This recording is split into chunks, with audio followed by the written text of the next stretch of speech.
Bismillahirrahmanirrahim. Të nderuar vëllezër e motra besimtar. Nesër e enjte me 18 qershor 2015 është dita e para e agjërimit të muajit të madhërisëm të Ramazanit. Muaji që Allahu e nderoi me zbritjen e Kur'anit. Muaji të sakrificës, solidaritetit, humanitetit, drejtësisë e barazisë mes njerëzve. Të gjithë besimtarët i gëzohen atmosferës së re të agjërimit, të adhurimit e lutjeve, mëshirës e pendimit. Pra është ky muaj ku shpirtërisht përjetojmë të mirat që ngërthen agjërimi i Ramazanit. Kjo forcë morale shpirtërore e agjërimit motivon njeriu në respekt e dashuri edhe më të madhe ndaj Zotit dhe njerëzve në përgjithësi, ka se kjo disiplinë morale hap zemrat e besimtarëve që të pranojnë porositë e Ramazanit, e të cilat trokasin thellë në ndërgjegjen e çdo besimtari, duke rizgjuar ndjenjen për veprat e mira dhe largim nga veprat e liga. Pastaj formon personalitetin dhe karakterin e tij të pathyeshëm për bamirësi, sinqeritet, ndihmë ndaj jetimëve, të varfërve dhe të gjithë atyre që janë në nevojë. Duke pasur bindjen e thellë se agjërimi e shtyn besimtarin që të përkujtoj edhe më shumë çastet e kërkimit të llogarisë ndaj vetvetes në raport me Zotin krijues. Dashurisë së sinqertë ndaj Zotit.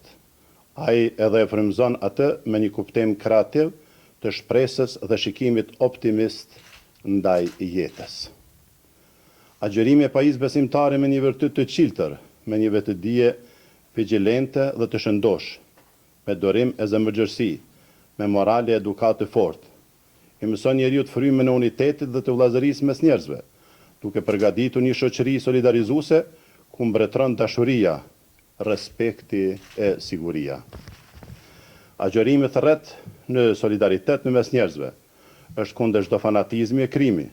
S'ka pikë dyshimi se ignoranca, keqkuptimi, zemër e prishur e bën njeriu armë për trazira, ndaj bote edhe në të kaluarën, por edhe sot, u dëmtua keq nga këto dukuri destruktive. Duhet ditur se njerëzit nëse nuk i bashkon në vërteta, do t'i përqaje pa vërteta. Nëse nuk i bashkon adhurimi Zotit, do t'i coftoj adhurimi i djallit. Të nderuar vëllezër e motra.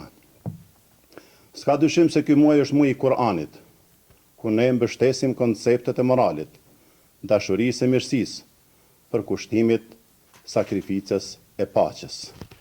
Allahu xhaleshanu thot: muaji Ramazan që në të filloi të shpallet Kur'ani, është udhërrëfyes për njerëz, sqaruesi rrugës së drejtë dhe dalluesi të vërtetës nga gënjeshtra.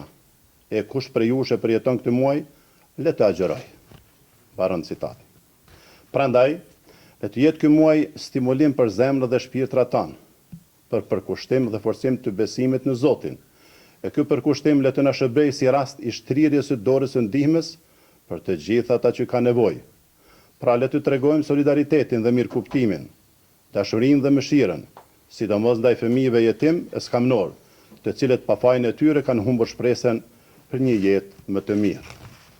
Pra Ramazani është rasti më i mirë që t'i kthehemi krijuesit, për ta kuptuar sa më mirë misionin tonë në tokë, për t'i dhënë domethënie jetës që ne adhuroj i madhi Zot. Ndërsa Islami është udhëzim hyjnor që e shoqëron njeriu gjatë gjithë jetës së tij.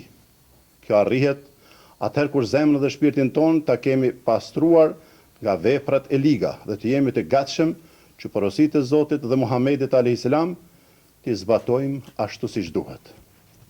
Duke rikujtuar thënien e Muhamedit alayhis salam, paqja dhe mëshira e Zotit qoftë mbi te, i cili thot: ai që agjeron Ramazanin me bindje, sinqeritet e përkushtim të plot, do t'i falen mëkatet e tij të mëhershme. Mbaron thënia. Kam kënaqësinë që në emër të Kryesisë së Bashkisë Islame të Republikës së Kosovës, institucioneve të saj, së në emrin tim personal, që uroj këtë muaj të agjërimit gjithë besimtarëve islam në Kosovë dhe jashtë saj, por dhe gjithë vëllezërve e motrave tona që përkohësisht janë jashtë atë dhëut. Urime muaj i bekuar i Ramazanit.